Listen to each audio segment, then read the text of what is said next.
여러분, 평소에 건강 관리를 한다고 하지만 당장 아프지 않아서 귀찮아 여기지 않으셨나요? 잘못된 생활 습관인지는 알고는 있지만 내일부터 관리하면 되지 라고 생각하고 있지 않으신가요? 이러한 생활이 반복이 된다면 뇌졸중이 발생할 수 있습니다. 실제로 제가 케어하는 뇌졸중 어르신들께서도 이러한 잘못된 생활 습관을 가지고 계시더라고요. 하지만 걱정 마세요. 뇌졸중 발생률을 90%나 감소시킬 수 있는 방법이 있는데요. 그건 바로 미리 예방하는 겁니다. 그래서 준비했습니다. 뇌졸중을 예방하는 5가지 방법. 평소에 꾸준히 실천하신다면 분명 건강을 잘 유지할 수 있을 겁니다. 올바른 몸이 자존감을 깨운다. 안녕하세요. 동네 건강 멘토 차인학입니다. 여러분, 뇌졸중은 어떻게 해야 안 생길까요? 맞습니다.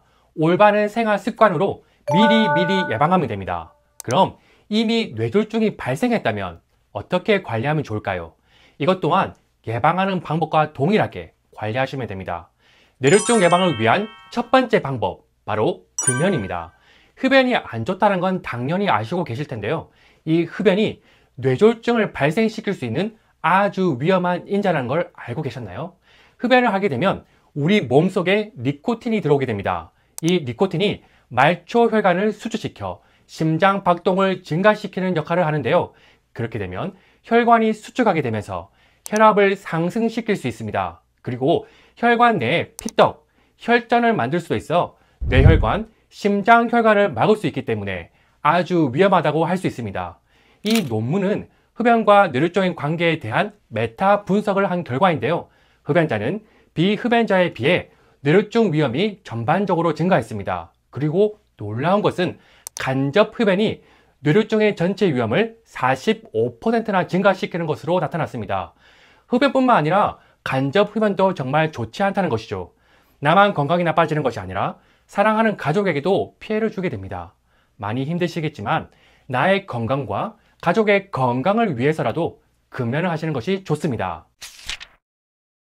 뇌졸중 예방을 위한 두 번째 방법, 금주입니다. 당뇨, 고혈압, 고지혈증을 앓고 계신 분들은 술을 드시면 뇌졸중의 위험도가 더 증가되는 것으로 알려져 있습니다. 이런 말이 있습니다. 하루에 1~2잔 정도는 건강에 괜찮다라고 알려져 있는데요. 이 말은 사실이 아닙니다. 최근 논문에 따르면 1~2잔도 건강에 좋지 않다라는 연구 결과가 아주 많습니다. 물론 술을 먹으면 무조건 뇌졸중이 걸리는 것은 아닙니다. 하지만 1~2잔이라도 지속적으로 먹게 되면 뇌가 파괴가 됩니다.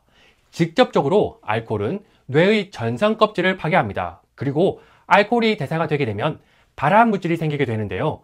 이 뇌 독성이 뇌세포를 파괴하고 염증을 일으키게 됩니다. 간접적으로는 뇌 파괴 때문에 뇌 판단력이 저하되고 생활 습관이 나빠지게 되면서 여러 가지 대사 질환이 나타나게 됩니다. 또 스트레스 악화가 나타나게 되는데요. 보통 우리가 스트레스를 풀려고 술을 마시는 경우가 많습니다. 하지만 실제로는 술이 우리 몸의 스트레스를 감당할 수 있는 역량을 떨어뜨리게 됩니다. 이로 인해 장기적으로 정신건강 악화가 일어날 수 있고 특히 우울감, 불안, 인지기능 저하, 치매 등이 나타날 수 있습니다. 그리고 알코올 자체가 지방이고 근육을 녹이기 때문에 근육 감소와 복부 지방이 증가하게 되어 건강 불균형을 초래하게 됩니다. 결국 뇌졸중뿐만 아니라 건강을 해치고 여러 가지 자가 면역 질환의 위험도가 증가할 수 있기 때문에 금주를 하시는 것이 무엇보다 중요합니다. 여기서 의문점이 드실 겁니다. 아니, 우리 부모님이나 배우자는 담배를 전혀 피지 않고 술도 전혀 먹지 않는데도 뇌졸중이 발생하던데요? 라고 궁금하실 텐데요. 나머지 3가지 예방 방법을 들어보시기 바랍니다. 뇌졸중 예방을 위한 세 번째 방법, 스트레스 관리와 올바른 자세입니다. 과도한 스트레스를 받게 되면 코르티솔이라는 스트레스 호르몬이 분비가 되면서 우리 몸을 더욱더 긴장하게 만듭니다. 그리고 뇌는 몸이 긴장되어 있으니 위험한 상황이라고 인식해 모든 혈액을 근육으로 보냅니다. 왜냐하면 위급한 상황을 이겨내기 위해 즉각적으로 반응하기 위해서죠. 그럼 상대적으로 뇌와 위장의 혈액 공급이 잘 되지 않으면서 뇌 판단력이 떨어지게 되고 소화가 잘 되지 않게 됩니다. 실제로 우리가 스트레스를 받거나 신경을 많이 쓰게 되면 판단력이 흐려지고 소화도 잘 안 되는 게 이러한 이유 때문인 것이죠. 그리고 뇌의 활성산소 찌꺼기가 쌓이게 되면서 만성 통증과 치매, 알츠하이머를 유발하는 원인이 되기도 합니다.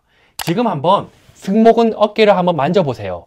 딱딱하고 무거운 느낌이 드신다면 평소에 스트레스를 많이 받고 있다는 증거입니다. 우리가 스트레스를 많이 받거나 스마트폰, 컴퓨터, 집안일을 장시간 하게 되면 몸이 앞으로 숙여지는 바로 이러한 자세를 많이 하게 됩니다. 그럼 등 쪽과 내장기에 분포되어 있는 교감신경이 올라가게 되면서 우리 몸을 더욱더 긴장하게 만들고 움츠러지게 만듭니다.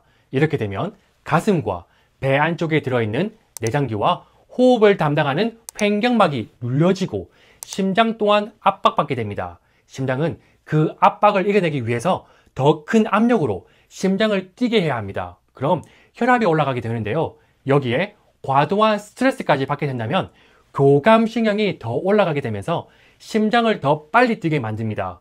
이렇게 되면 심장에 무리가 가게 되면서 고혈압, 심근경색, 협심증을 유발할 수 있고 이러한 생활이 계속적인 반복이 된다면 뇌졸중이 발생할 수 있습니다. 심장은 우리가 살아있는 동안 평생 뛰기 때문에 조금이라도 쉴 수 있도록 해야 합니다.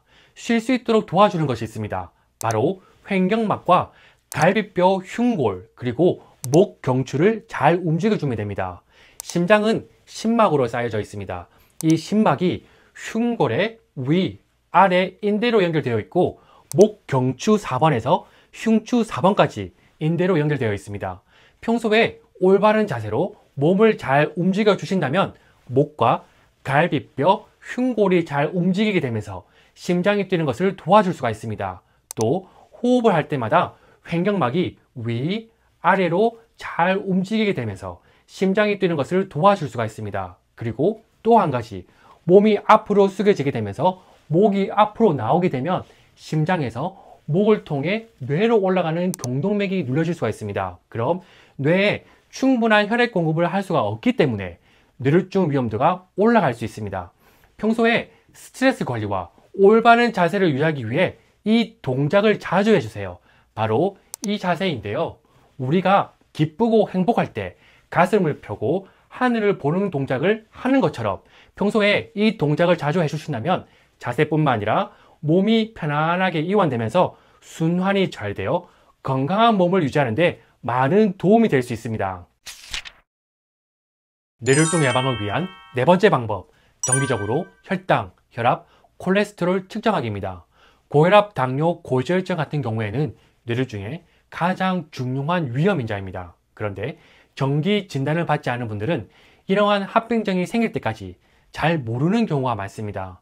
합병증이 발생한 후에야 알게 되는 경우가 많은데요. 특히 고혈압 같은 경우에는 뇌출혈에 직접적인 영향을 줄 수가 있습니다. 그렇기 때문에 평소에 정기적인 검진을 통해 혈당, 혈압, 콜레스테롤 체크하고 확인하는 게 가장 중요합니다. 그런데 이미 고혈압, 당뇨, 고지혈증과 같은 질환을 진단받으셨다면 치료도 잘 받고 해당 약을 꾸준히 잘 드시는 것이 중요합니다. 하지만 더 중요한 것이 있습니다.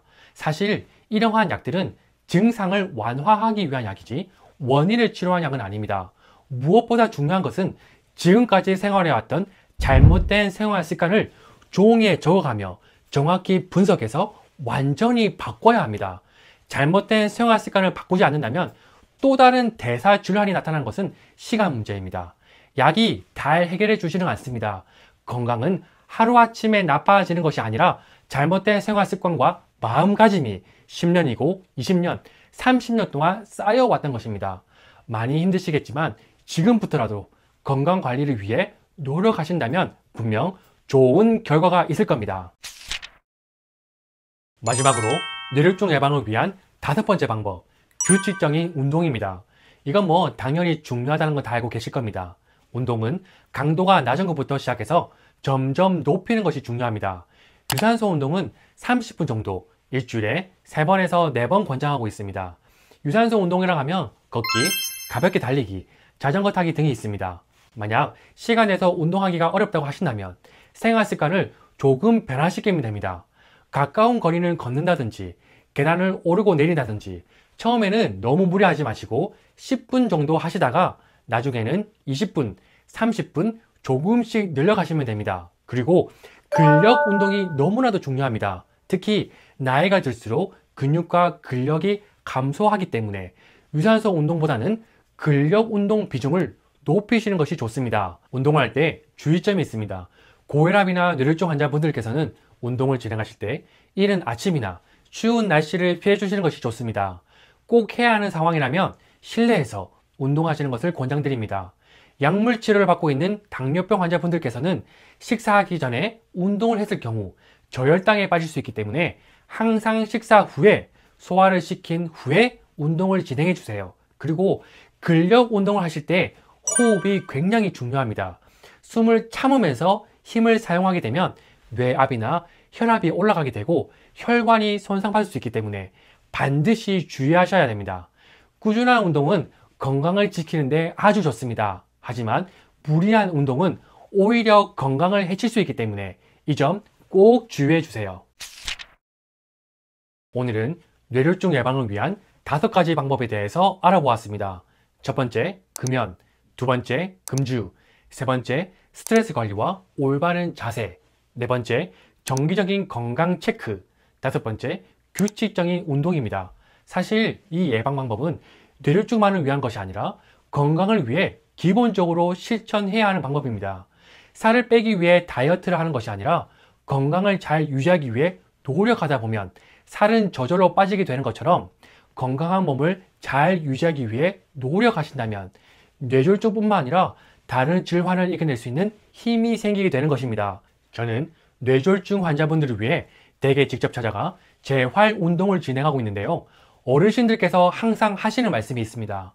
차 선생, 내가 아파 보니 건강만큼 중요한 게 없더라. 그러니까 건강은 건강할 때 잘 챙겨야 한다 라고 말이죠. 네, 맞습니다. 건강은 건강할 때 잘 챙겨야 합니다. 이 점 꼭 기억하셔서 실천하시기 바랍니다. 오늘도 시청해 주셔서 감사합니다. 더 좋은 영상으로 찾아뵙겠습니다.